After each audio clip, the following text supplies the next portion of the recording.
அந்த பொண்ணுக்கு இழைக்கப்பட்ட கொடுமைகள்ன்றது வந்து ஒரு விதம். அந்த பொண்ணோட பர்சனாலிட்டிக்குள்ள அது வந்து தீராத வடுவாக தான் இருக்கும். அது சைக்காலஜிக்கலாக அந்த பொண்ணுக்கு பெரிய பாதிப்பு ஏற்படுத்தி மிகப்பெரிய பாதிப்பாக இருக்கும்.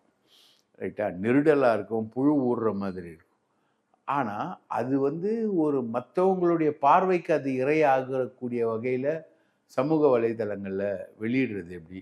இவன் கூப்பிட்டாலாம் திரும்பி போகணுமா? இவன் என்ன பண்ணுவான் நம்மளை வச்சு? அப்போது அந்த எதிர்காலமே கேள்விக்குறி. அந்த பையனும் ஒன்றும் பெரிய அளவுக்கு ரியாக்ட் பண்ணல. இப்போ நிர்பயாவோட பையன் கூட, காதலன் கூட கடைசி வரைக்கும் நிர்பயாவுடைய மரணத்துக்காக போராடினான். ஆமாம் ஆமாம், அந்த பையன் அடிச்சு குத்துயிரும் கொலையிலுமா தூக்கில பஸ்ஸை விட்டு தூக்கில எரிஞ்சாங்க அந்த பையனை. ஆனால் இந்த காதலன் வந்து அந்த அளவுக்கு இல்லை.